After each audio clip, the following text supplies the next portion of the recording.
Untuk informasi dan berita terkait, klik link di deskripsi dan jangan lupa install aplikasi CNBC Indonesia yang ada di App Store dan juga Play Store. Dan pastinya jangan lupa subscribe ya. Hubungan antara Amerika dan China memang sepertinya belum akan jauh dari ketegangan. Kedua negara ini masih saja terus saling menyerang, terutama seputar asal-usul dari virus corona. Terbaru Amerika kembali mengantongi sejumlah fakta dan menuduh China harus bertanggung jawab atas kerugian dari pandemi ini. Apa saja yang ditemukan oleh Amerika dan bagaimana tanggapan China? Kami ulas pagi ini dalam polemik bobot bibit corona dari Wuhan. Ya, memang bukan kali pertama Amerika Serikat ini menyalahkan China sebagai biang kerok dari pandemi. Teranyar lewat cuitan Twitter, Menteri Luar Negeri Amerika Serikat sampai sangat yakin bahwa awal mula infeksi virus corona ini sebenarnya terjadi di laboratorium kota Wuhan, China. Hal ini tentunya tidak asing lagi bahwa selama ini memang kita sering mendengar dugaan seperti itu berulang kali menjadi salah satu teori konspirasi yang beredar di tengah publik. Lantas apa saja klaim-klaim Amerika kali ini? Jadi Mike Pompeo melalui Departemen Luar Negeri Amerika Serikat membeberkan sebuah laporan fakta bahwa pada musim gugur di tahun 2019 sekitar bulan Oktober hingga November atau artinya sebelum virus corona ini menyebar, sejumlah peneliti di Wuhan Institute of Serology atau WIV itu dinyatakan sakit dengan gejala yang mirip dengan COVID-19. Nah, kemudian selain itu yang lebih menggegerkan lagi adalah Amerika juga menduga dari berbagai penelitian yang dilakukan oleh WIV ada penemuan sampel virus sejenis corona yang berasal dari hewan kelelawar yang bernama Rat G13 di laboratoriumnya pada Januari 2020.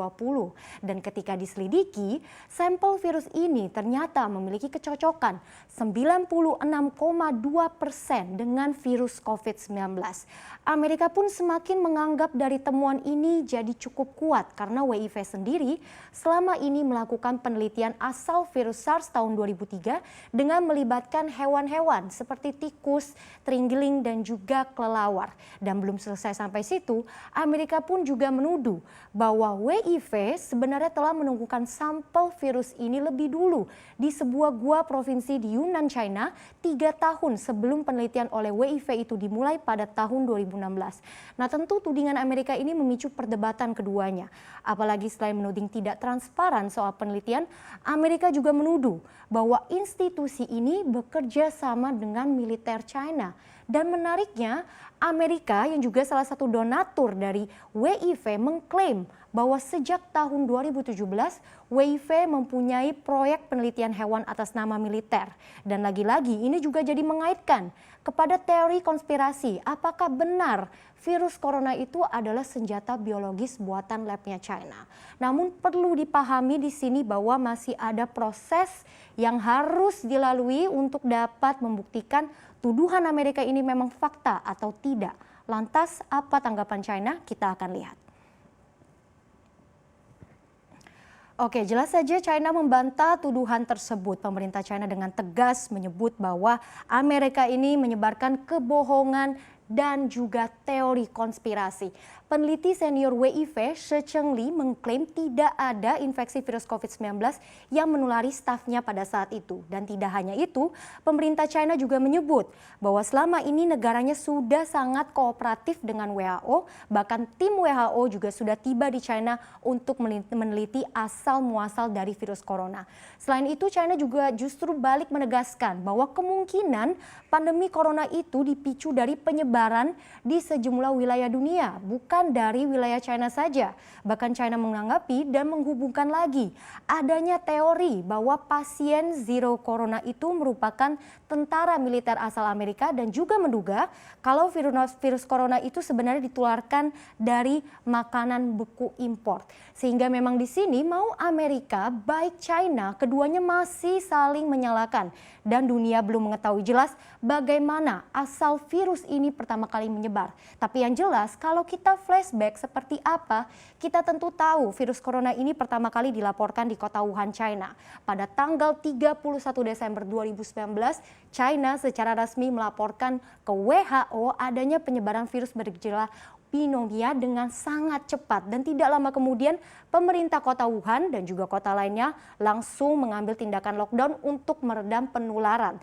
Tapi memang langkah tersebut nyatanya tidak mampu mencegah infeksi keluar dari wilayah China karena pada akhirnya dunia pun sontak dikejutkan ketika WHO menyatakan virus corona adalah darurat kesehatan global dari adanya temuan 82 kasus di luar China. Hampir 1 tahun kemudian kita tahu penyelesaian pandemi ini masih saja dihadang oleh berbagai tantangan, mulai dari penanganan, kemudian program vaksin, hingga jenis mutasi virus corona baru yang tentunya jadi kekhawatiran dunia. Lantas seperti apa update kasus terakhir hingga 19 Januari kemarin? Kita lihat menurut data dari Worldometers, kasus virus corona telah menginfeksi sebanyak 219 negara dengan total hingga 96 juta orang lebih di dunia yang terjangkit dan masih ada 68 juta orang yang dinyatakan sembuh, namun sayangnya sudah ada korban jiwa yang mencapai 2 juta orang.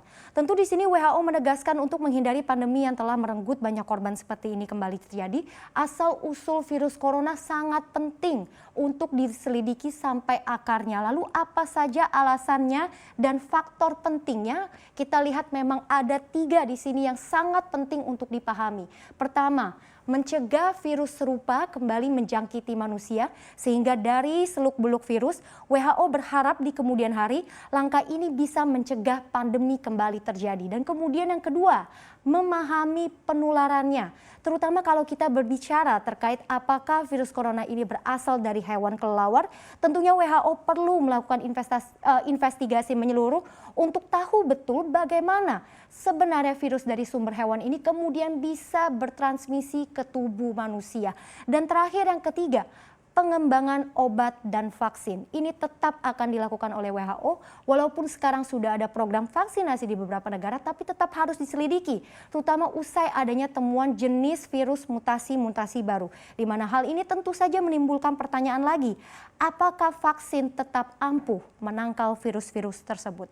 Dan kita lihat memang di sini kesimpulannya adalah meskipun Amerika dan China masih saja saling serang menuduh asal-usul dari virus corona, sampai sekarang pun juga masih menjadi misteri. Sebenarnya dari mana sih asal virus corona itu pertama kali menginfeksi? Tetap saja kita akan nantikan secepatnya bagaimana hasil temuan dengan fakta resmi ini mampu menjawab pertanyaan publik selama ini.